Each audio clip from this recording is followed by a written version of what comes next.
আমার বন্ধুদের সাথে কিছু কথা শেয়ার করার জন্য আসলাম।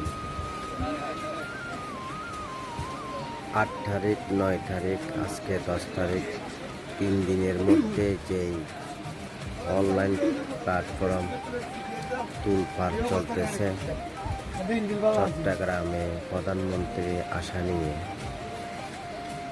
আমার ক্ষুদ্র জ্ঞানে এটাই বোঝাচ্ছে যার যার স্বাধীনতা আছে, কে কোথায় যাবে, কে কোন সময় কোন জায়গায় স্পিড করে আসবে, এটা ওনার একান্ত বিষয়। এটা নিয়ে এত সমালোচনা, এত কথা বলার তো কিছু দেখতেছি না। এখানে ওয়াবি সুন্নি এটা পাঠ নিয়ে কথা বলাটা আসলে মোটাই কাম্য মনে করতেছি না। উনি হচ্ছে বাংলাদেশের প্রধানমন্ত্রী, ওনার যেখানে মন চাইবে ওখানে যাবে। 9 তারিখে চট্টগ্রাম আসছে, উনি কয়েকটা জায়গায় গেছে। এমনও হতে পারে উনি আবার চট্টগ্রাম আসবে অন্য জায়গার প্রোগ্রাম নিয়ে।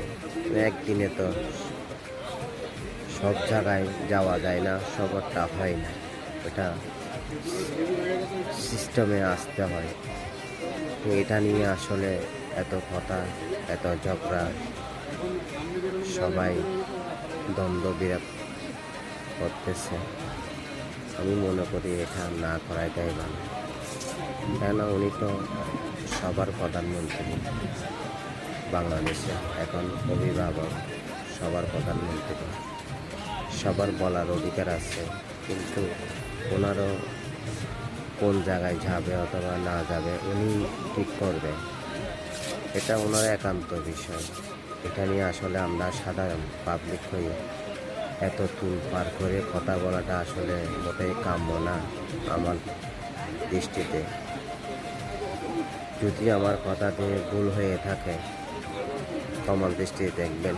আসলে আমি কোনো রাজনীতি করি না, সাধারণ একজন বাংলাদেশের নাগরিক। অনলাইনে এত কিছু দেখতেছি, সেজন্য আসলে কিছু না বলে পারলাম না, সেজন্য আপনাদের মাঝে কথাগুলো তুলে ধরলাম। ভালো লাগলে সবাই শেয়ার করবেন, ভুল হলে ক্ষমা দৃষ্টিতে দেখবেন। আল্লাহ হাফেজ।